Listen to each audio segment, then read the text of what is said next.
Hi అందరికీ. ఓవైపు అమ్మ మా ఇంటికి కొత్తగా కాపురానికి రాబోయే వదిన కోసం కంగారుగా ఏర్పాట్లు చేస్తూ ఉంటే ఆ అమ్మ కంగారు చూసి నవ్వుకుంటూ, అన్నయ్య నేను అక్కడే అరుగు మీద కూర్చుని అన్నయ్య నాకు ఇష్టమని నా కోసం తెచ్చిన సమోసాలు తింటున్నాం.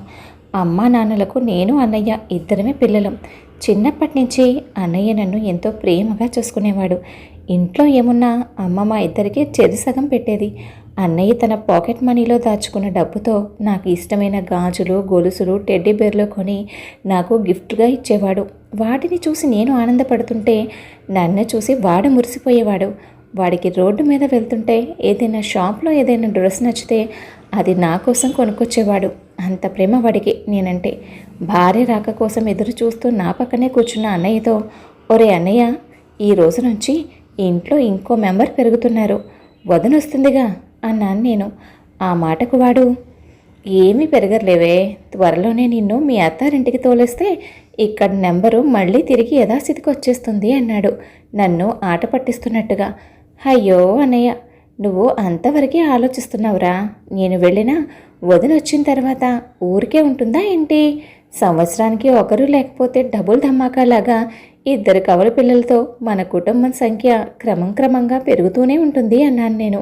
అంతలో మా అమ్మ, ఒరే కోడలి పిల్ల వచ్చిందిరా అని ఒక కేక వేసేసరికి మేమిద్దరం మా మాటల సందడిలో నుంచి బయటకొచ్చి గుమ్మం ఎదురుగా కారు దిగుతున్న వదినని చూస్తున్నాం.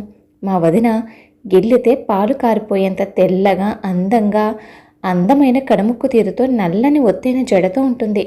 వచ్చేది మా వదిన కాదు, నాకు మంచి స్నేహితురాలు అని, తనతో చాలా స్నేహంగా ఉండాలని నేను ఎన్నో కలలు కన్నాను.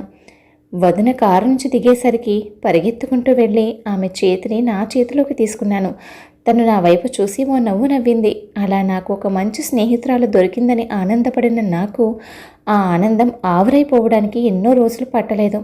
అలా ఎన్ని రోజులు గడిచినా మా వదిన మాత్రం మాలో కలవలేక పోతుంది. కోడలొస్తే కాస్త పని భారం తగ్గుతుందని ఊహించిన మా అమ్మకు చొక్కెదురై తన పని మరింత పెరిగిందే తప్ప తన కోరిక మాత్రం తీరలేదు. మా వదిన ఎంత తెలివైందంటే తను ఏ పని చేయకపోయినా సరే చూసేవారికి మాత్రం మొత్తం ఇంటి పని తనే చేసింది అన్నట్టు అనిపించేది. ఒకరోజు మా ఇంటికి వదనగా ఎప్పుడూ ఆకుకూరలు ఇచ్చే ముసలవ్వ వచ్చింది. ఆ అవ్వ ఎప్పుడూ మా ఇంటికి వచ్చినా కాసేపు మా అరుగు మీద కూర్చుని మేము పెట్టింది ఏదో తిని వెళ్ళేది.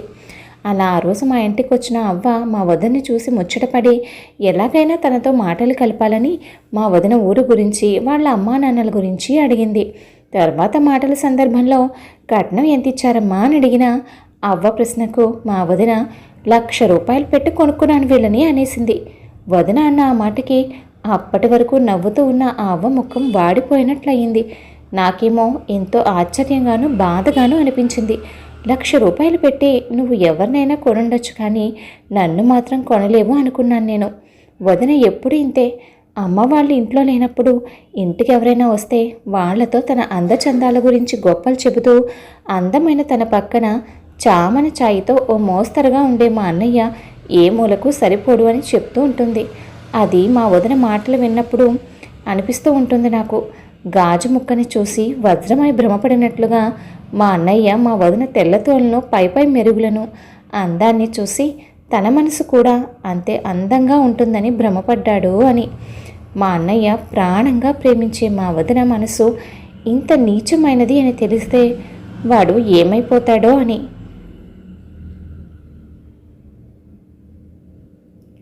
మా వదిన దృష్టిలో మా అన్నయ్యే కాదు, నేను కూడా ఒక పని మనిషిని అని నాకు నెమ్మదిగా అర్థమైంది. ఉదయాన్నే తను లేచిన వెంటనే అమ్మ చేసిన కాఫీ కప్పులో పోసి ఆమెకు అందించడం దగ్గర నుంచి తన స్నానానికి నీళ్లు పెట్టడం, మధ్యాహ్నం భోజనం చేసేటప్పుడు ఆ అమ్మ చేసిన వంటలు తన పళ్ళెంలో వడ్డించడం వరకు, అలా వదిన ప్రవర్తన రోజుకి శృతిమించిపోవడం వల్ల అది తట్టుకోలేని నేను ఒకసారి అమ్మా నాన్నలతో విషయం మొత్తం చెప్పేశాను.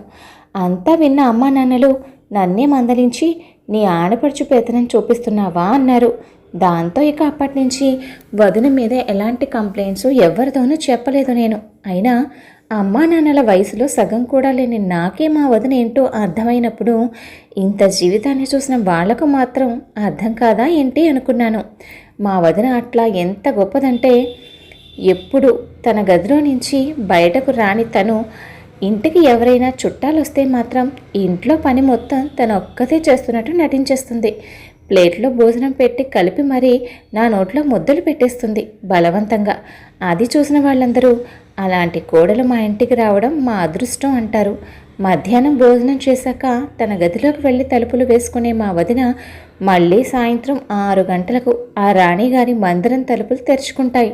ఎందుకంటే అదే మా అన్నయ్య ఆఫీస్ నుంచి వచ్చే టైం కాబట్టి. అన్నయ్య వచ్చేసరికి తలకి మత్తుగా పెయిన్ బామ్ రాసుకుని తన బీరువాలోని 2-3 ఉతికిన చీరలు తీసి వాటిని తెగ ఉతికేస్తున్నట్టు నటించేస్తుంది. తెలియని వారు ఎవరైనా చూస్తే మా వదిన అలా పాపం అంత ఒంట్లో బాగోకపోయినా ఇంటి పని అంతా తనే చేసేసిందేమో అనుకుంటారు. ఒక్కో రోజు అన్నయ్య వచ్చేసరికి వంటగదిలో తోమేసిన గిన్నెలన్నీ సింక్లో వేసి వాటిని మళ్ళీ తోముతుంది. అవన్నీ చూసిన మా అన్నయ్య నేనేదో తిని కూర్చుని పని మొత్తం తన భార్యతో చేయిస్తున్నానని నా మీద యుద్ధానికి వస్తాడు. అలా మేమిద్దరం శత్రువుల్లాగా పోట్లాడుకుంటూ ఉంటే అప్పటి వరకు నీరసంగా ఉన్న మా వదిన నిమిషాల్లో రెడీ అయి మా అన్నయ్యతో కలిసి షికారుకు బయటకు వెళ్ళిపోతుంది.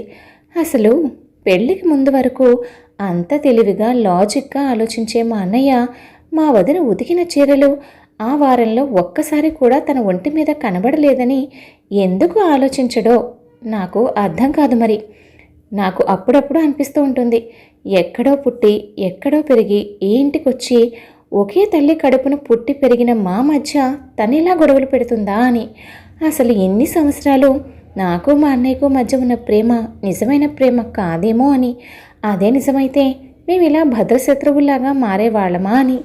అసలు ఒక కొత్త కోడలు అత్తవారింట్లో అడుగుపెట్టినప్పుడు అక్కడ అత్తగారు ఆడపడుచు వల్ల ఆమె ఎదుర్కొనే సమస్యల గురించి ఎంతోమంది రచయితలు ఎన్నో కథలు రాశారు. కానీ ఒక కొత్త కోడలు అత్తవారింట్లో అడుగు పెడితే అక్కడ ఉండే నాలాంటి ఆడపడుచు ఆ కోడలి వల్ల ఎన్ని ఇబ్బందులు పడుతుందో నేను ఇప్పటి వరకు ఎక్కడా చూడలేదు, చదవలేదు. ఏదేమైతేనే ఇంట్లో పుట్టి ఇక్కడే ఉండే అన్నయ్యకు ఎక్కడ పుట్టి ఎక్కడికో వెళ్ళబోయే నాకు మధ్య ఈ దూరం రోజు రోజుకు పెరుగుతుంది. మరో 20 రోజుల్లో నేను మరో ఇంటికి కోడలుగా వెళ్ళబోతున్నాను. అక్కడ నాకు 3 ఆడపడుచులున్నారు. అందులో ఒకరికి పెళ్ళయింది, మిగతా 2కి పెళ్ళిళ్ళు కావలసి ఉంది. ఇక్కడ ఆడపడుచుగా చేత్కారాలు పొందుతున్న నేను అక్కడ వదనగా చేత్కారాలు పొందుతానేమో అని నా మనసుకు చాలా భయంగా ఉంది. నా మెడలో తాళిపడి ఈ ఇంటి గడప దాటిన తర్వాత నా మెట్టినిల్లే నాకు అంత సమయంగా జరిగేలా చూడమని ఆ అమ్మవారిని మొక్కుకున్నాను. చూస్తుండగానే రోజులు గిర్రున తిరిగి నా పెళ్లి జరిగి నా భర్త చెయ్యి పట్టుకుని నేను అత్తవారింట్లో అడుగుపెట్టాను. అక్కడ నాకు ఎదురొచ్చిన మా ఆడపడుచుల మొహాలలో ఆ రోజు నేను మా వదన నుంచి ఏ స్నేహం అయితే కావాలని కోరుకున్నానో సరిగ్గా అదే భావన వాళ్ళ ముఖాల్లోనూ నాకు కనిపించింది. నాకు నా పుట్టింట్లో దొరకని దాన్ని నేను నా అత్తారింట్లో నా ఆడపడుచులకు పంచాలి అనుకున్నాను. నేను వాళ్లతో ఓ ఫ్రెండ్ లాగా కలిసిపోయాను. కొన్ని రోజుల్లోనే మా మధ్య మంచి స్నేహం ఏర్పడింది.